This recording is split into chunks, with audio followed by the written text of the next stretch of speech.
every time I'm looking at a wave, I feel like I'm on it, surfing it. So I can sort of envision, what the wave's going to do before it's sort of happened, if you know what I mean. You get so used to watching waves that you can sort of see what's going to happen before it's happened. And I think that's helped me shoot the waves, definitely. Welcome to the Viewfinders Photography Podcast, where we discuss the art, craft and profession of photography with some of the most inspiring photographers from around the world. My name is Graham Dargy. I'm a professional photographer from Aberdeen in Scotland, and I'll be your host for the next hour or so. It's been amazing to see the show appearing in the photography charts on Apple Podcasts over the last few weeks, and the other day my episode with Will Davies appeared at number 1 in photography episodes. So thanks to everyone out there for listening, supporting the show and helping to make that happen. It's so rewarding. Alright, dad joke alert. Last week's guest was based in Little Rock. Today my guest photographs Little Rocks. Darren Gentle is a landscape photographer from Sydney, Australia. Darren's beautiful work has gained a lot of recognition in the last few years. He's been named in the top 25 landscape photographers of 2022 by Capture Landscapes, and he's won a silver medal in the 2022 Fine Art Photography Awards. His work's also been published in Australian Photography magazine and on the Canon Australia website. Our conversation covers the unique macro photography setup Darren has in his garden, how he got into seascapes, his obsession with intimate landscapes, and much more. You're going to meet a passionate, down-to-earth photographer with a wonderful eye, some great insights, and a big future. Here's my conversation with Darren Gentle. Darren Gentle, welcome to the podcast. How's things? Yeah, good, thank you. Thanks for having me. Yeah, you're welcome. Really excited. I saw your feed on Instagram and I was like, oh, that's a really clever name, Gentlescapes. Like, it just works, with the style of your photography. And then when I followed through, I was like, oh, that's just your name. So, yeah. But yeah, really, I just love your kind of brand of landscape photography. I've spoken to other people like you might know or know of, like Julia Reddell and Karen Waller. Yep. So, really excited to talk about it with you. But this is cool to me. I'm in Aberdeen in Scotland, nearly on the top of the world, and you're down under in Sydney, right? Yeah, that's it. Sydney, Australia. So yeah, I read on your bio that you first got your camera as a Father's Day present. Is that right? Yeah, that's right. Yeah. The kids had some cameras and just watching them taking photos and stuff like that. And I said, oh, how about, you guys, I gave them a bit of a hint and said, I wouldn't mind a camera for Father's Day. So they helped me out and got a camera. And that was about 4 or 5 years ago. Oh, okay. And haven't looked back really. Did you have a creative background at all, or was it just like... No, not at all. Not at all. As a kid, I wanted to be able to draw and paint, and I'd try, but just hopeless. Mm-hmm. So I think picking up the camera sort of let me sort of be able to create, the things I had in my mind. Instead of being able to draw them, I could use the camera to do it. Yeah, and so I was thinking that's a really good Father's Day present. Either you're a great dad and they really appreciate you, or they just wanted to give you a hobby that got rid of you, Yeah. So, good kids. So what have you got? You've got 4, right? 4 kids, yeah. 1 daughter and 3 boys. Oh, wow. Okay, so let me know if I'm right or wrong, but raising kids down there must be a nice outdoor, kind of lots of sports and activities and stuff. Yeah, a lot of outdoors stuff. Yeah, which is nice. We've got perfect weather for that, and spent a lot of time down the beach. And lucky all the kids and my wife really like that. So yeah, spent a lot of time down there. Yeah. So are you near the beach, or is there a local beach? No, actually, we're about 40 minutes away to an hour. But I've always just gone to the beach. My parents always went to the beach, and so it was natural for us to sort of take the kids there. And now they're in love with it. And yeah, so almost every weekend we're down there having a surf and a swim, and yeah, it's nice. So what do you do sort of work-wise, day job? I'm a storeman. I've got a family business, and I was able to take my kids into work for all those years as well, which was nice. So I didn't have childcare. We could raise the kids at the business, and Right. yeah. So, okay, so when you got the camera then, did you find that you really fell into it? Like, did you go big into it, or how did it come to you in those early days? Yeah, I was looking at Instagram, and I saw all the amazing photos and stuff like that. And I thought, I want to know how to do that. I want to learn how to do it. So I just started getting into YouTube videos and just teaching myself, and just about everything, just to learn every aspect of it, really. Yeah, and then, so when did you like, what was the first thing that you sort of grabbed onto as like, oh, this is a great thing that I like to shoot? At first I started macro because the kids were younger. Struggled to sort of get out in the afternoons, with kids' activities and homework and stuff like that. I was sort of limited to what I could do. I wanted to do landscape, but it just was difficult for me to do. So I started with macro first, just shooting in my yard and flowers and that. Okay, and so like the flower, you have a feed with a lot of flower kind of photography. Mm. Was that the style that you went for, or did you just start without lighting and things, or? Yeah, basically I just in the yard, and I was fiddling around with water drops on flowers, and happened to stumble across, sort of using different backgrounds and stuff, and stumbled across that really dark black background with the flower photography, and just using natural light. And that's where it all sort of started. It was just easy for me to do in the backyard. So okay, so to describe for people listening, like a lot of your flower photography is kind of close up or macro, and a lot of it will have a dark or black background, right? So was that just like the angle you had against the soil that you came up with that, or were you putting something back there? Yeah, so it's just actually my garage has a back door, and I just opened up the back door and was just shooting, holding the flower and up against the dark background with the natural light sort of shining through. And then I've got a white door, so it sort of reflects the light back onto it. And I took a couple of shots and I really like the way this is lit. With the way the light was coming through into there. Okay, and so is that the way that most of them are still lit then? That's how they're all done. Yeah, still okay. like that.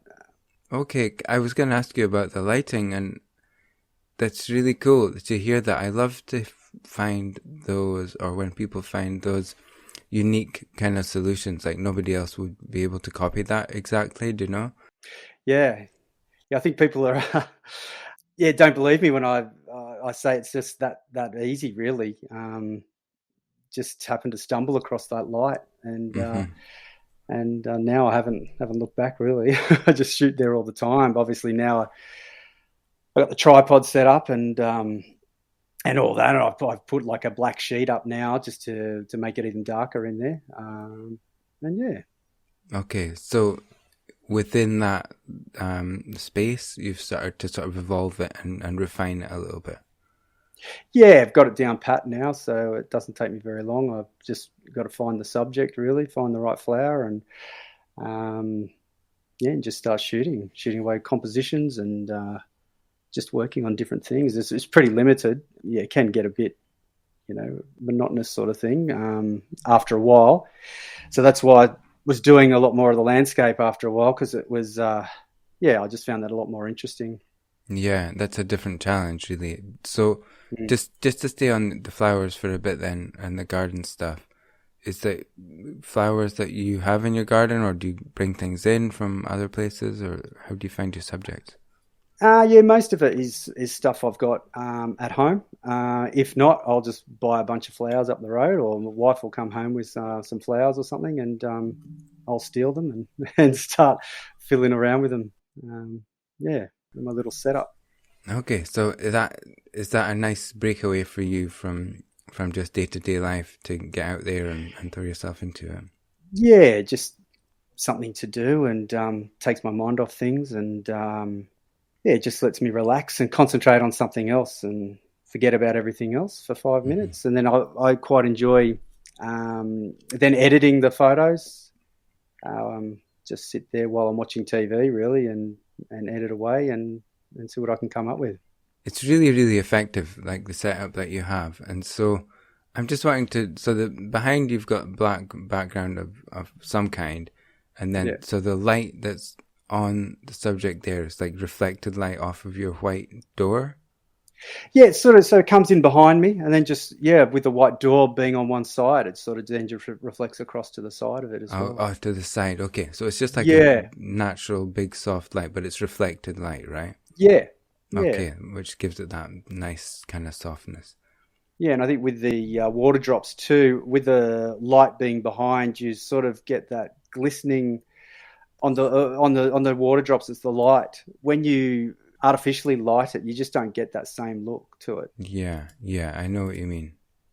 I'm just clicking through a few now. Okay, so there's the other style that you have is with a white background. So do you just turn that around, or are you putting a white card in behind there? I actually put that up to the clouds and face it up to the clouds. Yeah, and I'll just actually hold that with my hand and face it up to the clouds and sort of overexpose it a bit.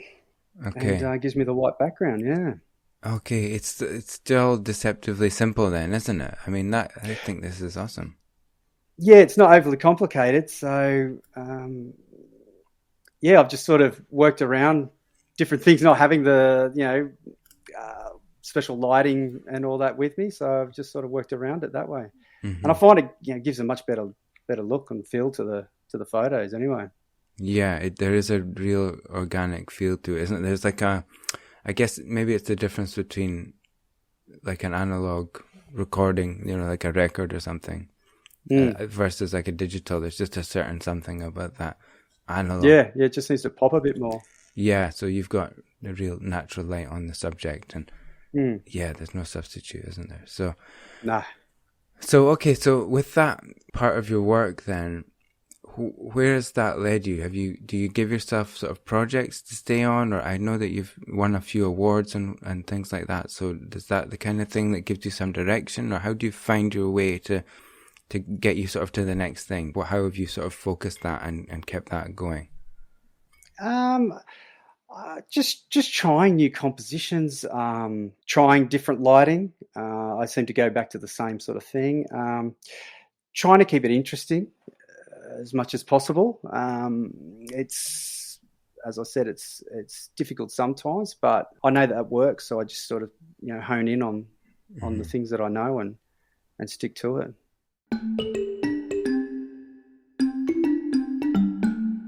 Let's just go on to talk about your ocean work then. Can you talk about that segue then, or how did that enter the scene? Well, I wanted to do, as I mentioned before, landscape, and so I started going down taking seascapes, just your normal sort of seascapes, the water washing in, and rocks and the ocean and sun at sunrise. And once the sun came up, I was just fiddling around with some sort of long exposures in the shore break, and just noticed how nice the water, the texture of it looked when I was shooting that way. So then I sort of moved on to then shooting the waves, and I've always had an interest in the ocean and surfing and all that. So yeah, it was natural for me to sort of go down that path of shooting waves. Yeah. So would you be making a trip to the coast specifically to shoot, or you're just there doing other things anyway? No, I'd purposely go down just to shoot. Okay. Yeah. So from 40 minutes, that's quite an investment, really, if you're going to go, eh? Yeah, it's an early start, especially when you want to be there about an hour before sunrise as well. Right. Okay. Just set up and get ready. So, yeah, it's it's early, but it's worth it sometimes. Yeah. So people can know what we're talking about then. A sort of signature image of yours is a wave just coming over. I don't know the wave terminology here, but Yep. the wave is just kind of peaked and is coming right over, but you're shooting it with a slightly long shutter speed, so it's not like frozen, right? No, so it's about 1/10 of a second, and so you can see all the motion in the waves. Mm-hmm. I'm just smiling because I wrote down like 15th and 10th of a second. Those were my guesses There for you the go. shutter speed. But I guess it depends on your focal length and how fast things are going and stuff. But so there's this, I don't know, there's this beautiful sort of gloss or sheen that's still on the water. Like it hasn't lost its structure that you can with a long exposure with water, do you know? Yeah, that's it. Yeah, it's just it's a lot of trial and error. I take hundreds of shots to get one decent one. As you know, obviously using long exposure and everything's moving, you're moving, so it you got to be pretty lucky to get the shot. And so with the waves, are you from the shore with a long lens, or are you in the water there? No, from the shore, long lens. Yeah. Okay. I have thought about getting water housings, but for what I'm doing, that style would be very difficult in the water. I'm sure you could do it. Yeah. But for me, I prefer to stand on the shore and do it that way. Okay. So you've done a lot of surfing, yeah? Yeah. Is it part of that? Is it connected to your love of surfing that you wanted to photograph the ocean and the waves, or? Yeah, I've always had a passion for it, so I think it was just natural for me to sort of shoot waves, because every time I'm looking at a wave, I feel like I'm on it, surfing it. So I can sort of envision, what the wave's going to do before it's sort of happened, if you know what I mean. You get so used to watching waves that you can sort of, see what's going to happen before it's happened, and I think that's helped me shoot the waves, definitely. Yeah, I was wondering that because like you must start to understand the language and the rhythm of the waves and how it looks when it's gonna come or how it looks when it's not gonna really come to anything. Yeah, exactly. Yeah, you can sort of see it, and you know what it's going to do before it does it. Okay, cool. And then, so you mentioned getting out there an hour before sunrise.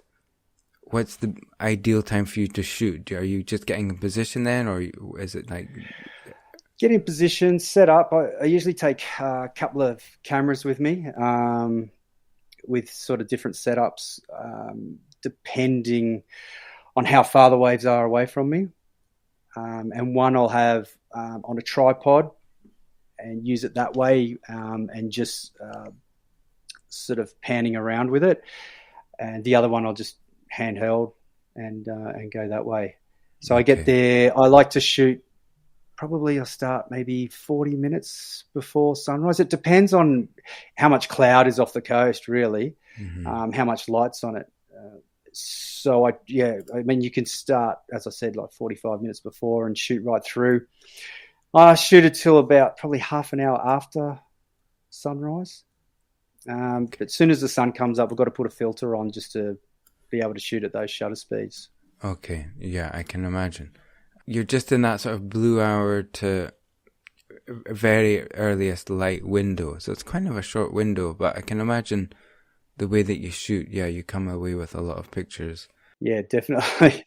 Are you able to have something in mind, or do you just have to like and filter it out later? I have something in mind, but whether the wave's going to do it for me or not is another thing. So it is the luck of the draw, really. You get excited. I'm always checking the swell to see what it's like. I like really big swell. Makes it a lot easier and a lot more fun to shoot. The other thing that I've noticed that you do some ICM, right? Yeah, I do some panning. Yeah. So I do that early hours too, before the sun's up.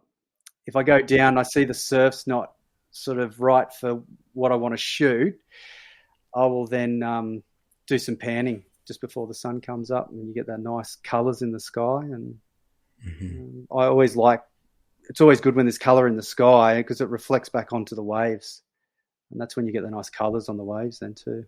Yeah, I see that. It's so beautiful. on the waves then, to stay on the waves, because it's something that's come up with other photographers before. Macro is a thing, right? If you're shooting like really macro, you can be seeing things that you may not necessarily see with your naked eye. And other landscape photographers I've spoken with who are shooting with long lenses understand that they can't necessarily see the thing with their naked eye that they would see through the long lens. So in a way, there's that sort of a parallel between shooting with a really long zoom lens in the landscape, because of the way it changes perspective and allows you to see a flattening of the different shapes and whatnot. What I'm getting to is I'm wondering if there's a crossover or like a shared way of thinking when you're using like the macro lens versus using the long lens to shoot in the landscape or on the ocean.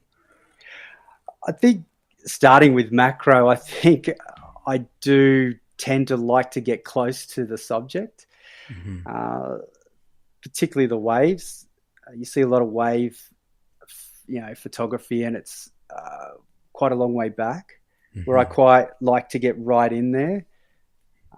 That's the part of the wave I like to see, and even if it's a little bit abstract almost, that people sort of stop and look at it, go, what part of the wave is that, or is it a wave? I like to get in quite tight, and I think that's from macro, to be honest.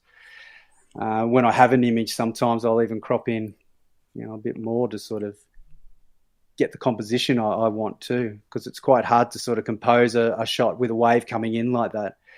But a lot of the time I'll get home and then sort of compose the shot on the computer instead of, out in the field. Okay, I see. And then, so what kind of lens are you using then for those long wave shots? So I've got a 150 to 600 Sigma lens. Okay. And a 70-300 f4 Canon lens. So I've got a crop sensor camera. One's crop sensor, one's full frame. So with the crop sensor, I can get almost 900 mil, which is very hard to hold still, and it's very heavy. So that's the one I tend to put on the tripod and use it that way. Yeah, that Sigma lens is a big, heavy thing, right? Yeah, it's a beast. It's very heavy, so it's much better on the tripod. So I've had to sort of adapt what I was doing with the tripod. I was all handheld before, and then I've gone down the path of a tripod, panning with the wave, and have to have a shutter release sort of thing. Okay. So just looking through not the viewfinder, but the screen at the back. Yeah. I'll try and take 3 or 4 shots of a wave as it's coming through, just sort of rapid fire. Yeah. And look in the back of the screen to see if I've got anything, and pray. And so I guess you're shooting towards the light a lot of the time. How do you handle that with your exposure and whatnot? Can you get into trouble with that? I tend to shoot to the side, so I don't want to shoot into the sun if I can help it. So okay. I try and get up on the side of the rocks, so I'm shooting down into the sort of the tube of the wave, into the barrel. So you just get the light sort of shining through the back of it then, which is nice. Okay, yeah, because those ones where you're shooting right into the tube of the wave, as you said, I suppose that's when I was thinking, maybe you're in there. But yeah, if you can get out on some rocks. Yeah, I try to position myself onto the rocks, so I'm sort of side on. So actually, I just found a new location. I'm going to go and attack, actually. The beach sort of bends around almost like a boomerang shape. So if I stand on the side there, I'll be able to shoot straight in. Okay, which cool. Would be nice, actually. So do you ever shoot, I've seen 1 or 2, but do you ever go to shoot surfing, or it's not something that you would be worried about shooting? Not necessarily, no. I've done a little bit of it, but it doesn't really interest me, to be honest. Like I follow the surfing. I was watching it this morning, the World Tour. I love it. But to photograph it, it's not my thing, if you know what I mean. I just prefer to look at the wave without anyone on it, and just sort of almost envision myself on it, if anything. Yeah. Yeah, it's an amazing thing. One of my favorite things to do is just walk on the beach and just have that sound, It's just, yeah. So, okay, the other part of your work I wanted to pick up on was coastal rock. These are some really cool photographs and back into the sort of macro realm, I guess. So I was wondering, like, are you interested in geology, or is it just like, oh, that looks cool, let's go and take a picture there? No, I was just shooting waves, and as I was walking back one time, I saw this pattern on the rocks, which the photo is actually called erosion. And I just sort of saw it as I was walking back, and I've got to get a photo of that. So I stood there, sort of composed it, and I came home not thinking much of it. I was going through the photos and went, oh, I really like that. So now I'll once I finish sort of shooting waves, I'll spend an hour sort of, if it's overcast, sort of walk around and just search all the rocks and see what I can find, patterns and everything. Yeah, I find I can lose myself for hours doing that, just walking around looking at the rocks. It's I think everyone thinks I'm a bit weird, to be honest, when I set up my camera and I'm pointing straight down and you've got all these waves and people surfing and everything, and I'm looking at a rock. But I love it, actually. I really, really enjoy it. Yeah, they're really incredible pictures, and I would have said similar things to other folk before, but those where you don't know if it's a macro or if it's a huge aerial shot or something, you know, it's just really, really interesting and makes you stop and look and wonder what it is. But that one, erosion, is I think it's the leading shot on your Instagram feed, right? Yeah, I love that shot. It's funny. It was the first one I've ever sort of did, and it's still my favorite to this day. So. Okay. So is that on the macro lens then, or it doesn't have to be? No, you actually use the 70 to 300 for it. So I don't have to get too close to it. I think when you get too close to sort of sandstone, it's too grainy. It brings out too much of that. So, and the patterns, you know, usually shooting maybe 2 foot across, depending, you know, on what it is. But yeah, it's usually about that. And then with the zoom lens, I can sort of zoom in and out, put it on the tripod, and then sort of work out, sort of frame it and compose it easier with the zoom lens than trying to move my tripod in and out and everything else. You just have some incredible patterns and colors. They're kind of mesmerizing to browse through, aren't they? So yeah, I can see you, just walking around, like staring at the ground or crawling around. I don't know how you do it. Yeah, I'm always looking at my feet, and I do it everywhere now. I'm always looking for patterns everywhere.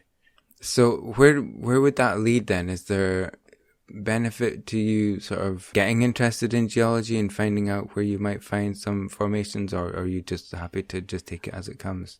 No, I try to look around. I look for sort of sandstone areas along the coast, because the coast just, with the water, you know, hitting it all the time, it does like erode.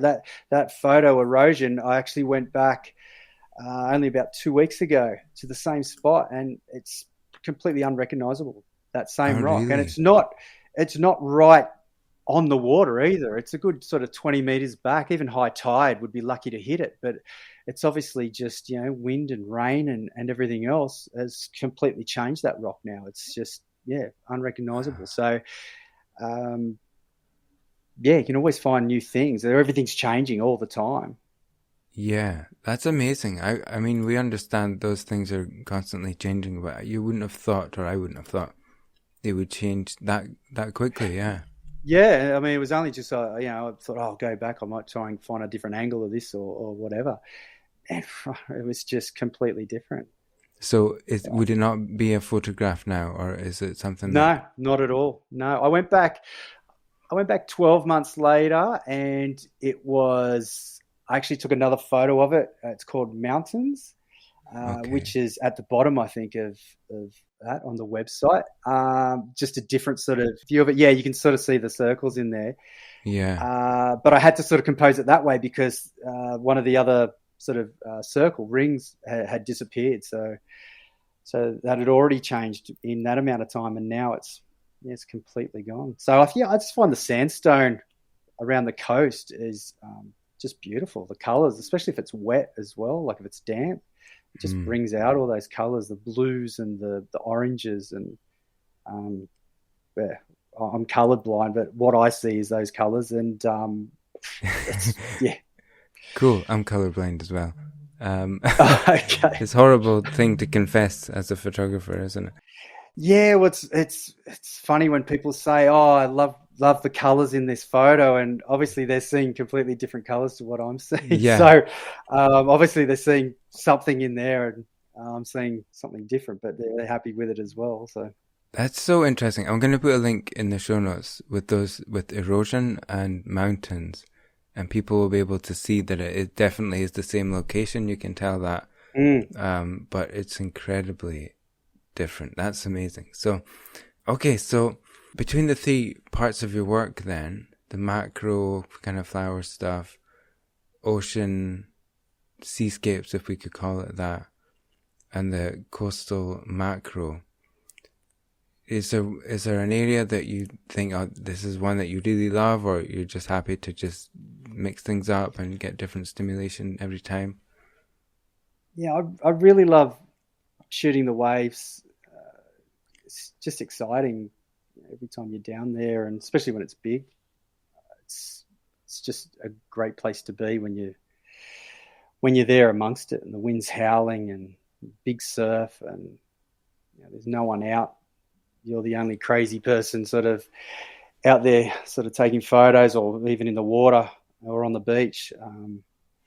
Find it a bit of an adrenaline rush, really, like being in the surf. So I enjoy that, but I also, in saying that, I love doing those rocks as well, and searching around. And I love searching for things, just patterns in things now. I'm getting a bit obsessed with it. I think walking around, looking at the ground, and looking at this and that, and logs as well. I've patterns in logs and things like that. So Yeah, there's one I was gonna maybe ask you about that one later, but so that's interesting. So it's piqued your sort of visual awareness, maybe in a way that it just wasn't switched on in that way before you got into this kind of work.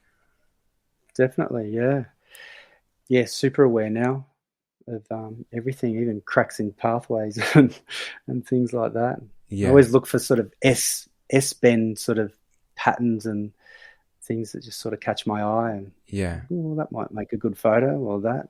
yeah. So you're And I always, like sort of, yeah, I do like a lot of abstract sort of photography as well, to sort of stop you and make you think of what that might be too. So I think that interests me. So okay. So do you have some photographers that influence you, or some favorite photographers? I have a lot of different. I follow so much different photography. No, I'm into. It's funny at the moment. I'm right into minimal architecture photos, and still life, and I don't know. Look at street. I like that minimal sort of street photography as well. I just really enjoy everything, to be honest. But I do like minimal stuff, and I find it extremely hard to do. And I think it's something I'd like to learn how to do more of. So I think that's what's getting me interested at the moment. So whether I head down a bit of that path, I don't know. Yeah, I know what you mean. I think it's deceptively difficult. Like, I think to do really good minimal, unless you're like in a snowy place with one tree in it, to really cut things down, it's probably really hard. I don't know if you know of Bruce Percy. That might be a photographer you might enjoy. I was actually looking at his work this afternoon. Okay. Actually, Bruce Percy. Yeah, big fan of his work. Yeah, Okay. It's beautiful, very minimal landscape, and it's stunning, stunning work. So, I wanted to quickly ask you about awards, because you seem to have won a lot of awards on your award section. So you were named in the top 25 landscape photographers in 2022 by Capture Landscapes. That must have been, I mean, how did that feel when you heard that? Yeah, it was amazing. Big surprise. Because I feel like I do landscapes, but not sort of traditional sort of landscapes, sort of that ocean sort of photography. So no, it was amazing. Yeah, I still can't believe some of the awards and some of the accolades sort of that I've received in such a short time. I was going to say Australian Photographer of the Year, landscape, 3rd place. It's pretty good. Yeah, that was all waves too. That was 4 shots of waves. So I was surprised on that as well. So it was nice because I think they have a seascape section as well, but I entered those in the landscape, so it was nice to get it in there. So for you, then, quite early in your journey, really 5 years or so in, are you able to imagine? It's hard to know, too far down the line, but where your next kind of steps will be? Like you mentioned the minimalism kind of thing, looking for patterns and whatnot. Can you imagine how things might develop over the next year or so for you? Have you got any projects in mind for this year, for example? No, I've been sort of trying to scout sort of locations for those sorts of shots, but again, I find it very difficult. It's something I would really like to learn. I would like to do more of it in the surf, if I can. Try and sort of incorporate it in that side of things. I've got one photo there that I'm really proud of, which is waiting, which is just a guy sitting out in the surf on his own, and you can see the waves sort of bending around, and not a lot of people like it, but it's one of my favorite shots because I think it is a bit more minimal, and I think that's what attracts me to it. Yeah, it's different, but I see that S coming right down through it, and the lone figure. Yeah, I don't know, somehow having a person in a shot adds something, some intrigue or some interest in yeah, definitely. That's what I actually like in some of that, a lot of that minimal architecture where they've just got one person sort of, and they might be minute, you hardly see that person, but just having that person in the shot just gives it scale. And I really like, there's a photographer, Per Carlson, and he does it just brilliantly. So I definitely aspire to do some photography like that. I'll be interested to see how it develops for you because your work is looking so strong. So I hope people can go check out your website, the ocean, the macro, and the coastal rock section that we've been talking about, but you've also got panning and forest work in there as well. So lots for people to dig into. So I'm sure people will go check that out.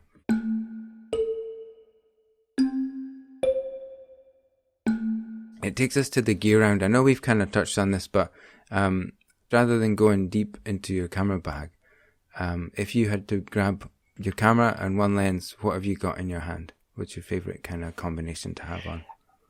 It'd probably be the Canon 6D Mark II, the full frame with the 70-300 lens. I think I can do most things with that. Obviously, I can't do the I struggle with the macro, but with the waves and the rocks and the panning, perfect. Yeah. And so you've got your techniques down because when you're shooting the panning, I guess your camera could be set up quite differently than if you're doing the coastal rock or the garden stuff. Yeah, still hands free, tripod free, and just panning. I've sort of been doing a lot of it now, so I can sort of hold the camera nice and steady. I've sort of worked out how to pan and get a nice straight line. For someone who's interested to get into or to try out that kind of ocean wave photography, what would be a good kind of startup settings for that person to try?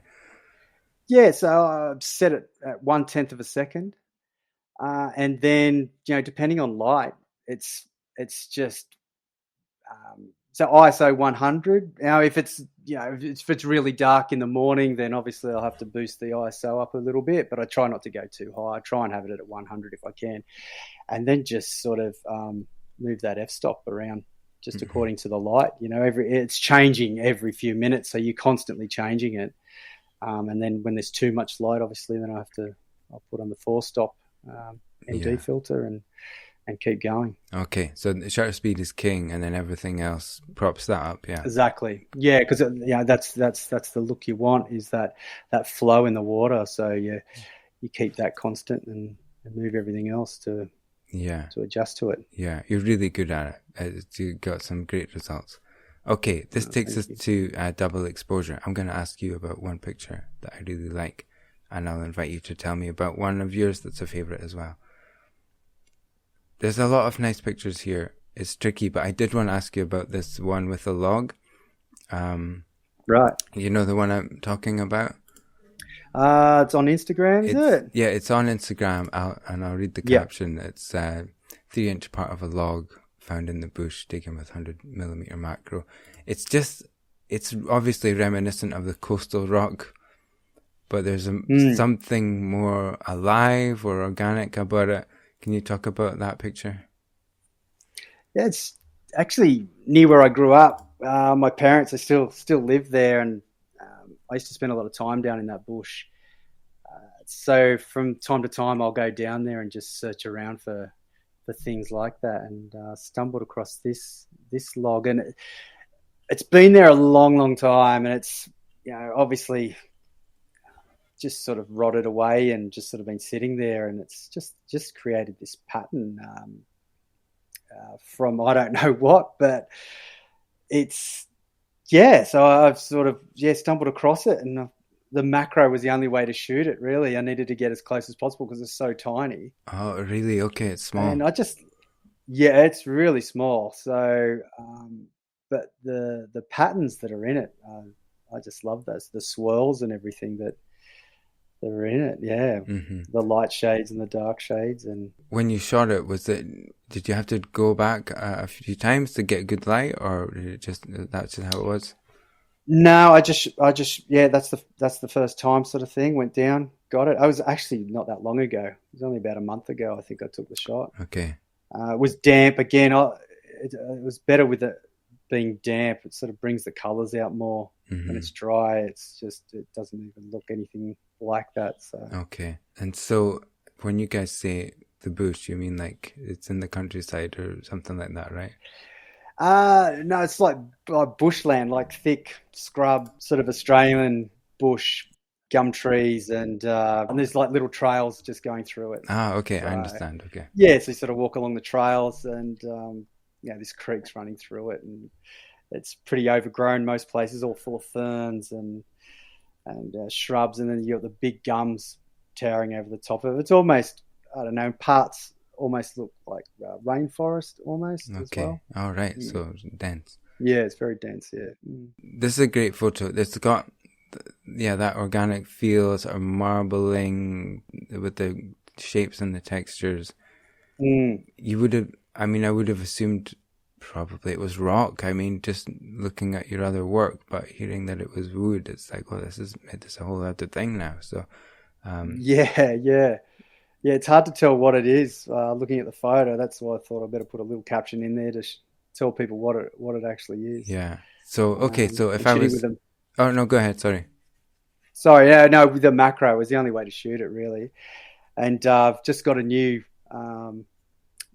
camera, the R7, Canon R7. And, it's got a photo stacking bracketing thing in it. So I set it up, and I don't know how many photos it was. It's probably about 15 photos, and just sort of stacked it that way. So okay, and it came out really well. So because that's one problem with taking those other shots, is getting the depth of field. Yeah. Okay. So that's the stacking is for the focus, and then does it? Do you set it at the front, or do you set it at the back? And then which way does it? Set it at the front, and then it just goes through. Okay. Okay. So you focus it near you, and then the camera just takes shot after shot. Yeah. So I set it to the closest point of what you're shooting. Okay. And then it just goes through and just moves the focus, which is amazing. It does it all for you. Does it process it in the camera or? In camera. It comes out as a JPEG, but okay. It stacks it. It does it all in camera. That's cool. This generation of cameras are really getting something special, I think. So. Oh, it's amazing. I got that for the macro, really, because, instead of having that shallow depth of the field, I thought, I wonder how it's going to look if I've got everything in focus. And for the rocks as well, I thought this will be perfect. Yeah, so you'll use that technique with the rocks as well. Yeah. Okay. Yeah, going forward, yeah, for sure. Cool. Okay, if I was to throw it back to you and ask you to, if you have a favorite photo or one with a great anecdote attached to it, what's a great experience that you've had in your photography journey? Probably that wave photo I think you're talking about before, that main sort of photo of mine that I've used in the biography as well, the about section at the top. Okay. And there's another photo of it as well. That was the first time I actually went out to shoot waves. Mm-hmm. Was that shot, and to date that's still my favorite wave photo that I've taken. And I just got the 70-300 lens to shoot those kinds of shots, because I really liked it. I just wanted to shoot those waves like that. Yeah. And so I went out and I was shooting and shooting and shooting. I kept looking in the back of the screen. There was just nothing. Everything was just a blur, and it was just a mess. I thought, I was about to give up. I thought, no, keep going. So, and then, next minute, this wave came through, and it's funny, the photo before that one and the photo after aren't, tack sharp, but Right. that one, right where the wave was absolutely perfect. Yeah. It's sharp, and I got so excited. I think I was talking to myself on the rocks, and I was just beside myself. I was so excited, and just for the first time to go down and to have that new lens on, and I was just, as I said, I was ready to give up, and that sort of just kicked it off. Then once I got that photo, that was it. I was back there all the time, then trying to get more and more and more. As I said, it's not easy to get the shot you want, but when you do, it's a really, really good feeling. Yeah, a couple of things. I was first thinking, imagine if you'd given up and then, you may never have gone back for more waves, right? Exactly. I probably wouldn't have, to be honest. I would have completely probably changed the style I shot waves. Mm-hmm. Probably would have shot with a fast shutter speed, like most people do, and try and freeze everything. And I'm so glad I got that shot that day. Especially when I came home and put it on the computer as well. I couldn't wait to get it home to make sure it was sharp, and it looked the way I wanted to. So I was very, very happy. Yeah, and so that really galvanized you to go and try again. How's your hit rate now? Does it improve as you keep doing this, or is it always a bit tricky? No, it's definitely improved. It's still not great, but it's definitely has improved. I think with the tripod helps a bit with that really long lens. It definitely helps, but I still prefer to hold the camera and shoot. I just think you can just move quicker and react quicker to the waves that are coming through. There's so many, and the thing is too, you'll see the most perfect wave come through, and you'll shoot, and you look in the back of the screen, and it's shattering when you see it, and it's not sharp, and you go, well, that was your chance, and you hope that another wave will come through like that. But unfortunately, they're not all the same. Okay, well, this one that you're talking about, it sweeps up in the foreground and it's kind of falling over in the farther away into the picture. But that edge of the wave that just leads in from the left of the frame is just is breaking, just sort of fragmenting perfectly. Feathering, yeah. I've actually got it blown up on my wall, about 1.50 meters long, and it's still, I walk up to it and look at it, and I can't believe the detail that's in it. I just love it, sitting in our lounge room, and that's cool. Every day I look at it in amazement, and I love the way the sort of the sand is being picked up in the water there as well, and that's being streaked out as well as the white water as well is being streaked out up the face of the wave as well. It just brings a lot of color and movement to the wave. So. Yeah. Total banger, really good one. I really love that one. Okay, I don't know if that's a term in Australia, banger, but it's sort of. Anyway, I think I'm too old to really say it, but anyway. But we need those wins on our journeys, don't we? I mean, and they can just give us so much inspiration to keep going. So well done for that. Definitely. It's a real good one. So, okay. Darren, thanks so much. It brings us to motor drive, the final round. You okay for some quick fire? Yep. Okay, wide angle or telephoto? Telephoto. Okay, color or black and white? Depends on the shot. Some things to me just work well in black and white, and others in color. Like if there's plenty of color in the shot at the time, and then I'll obviously go down that path. But if it's a bit overcast, and I'll go down the black and white path. Mm-hmm. Okay, so you're open.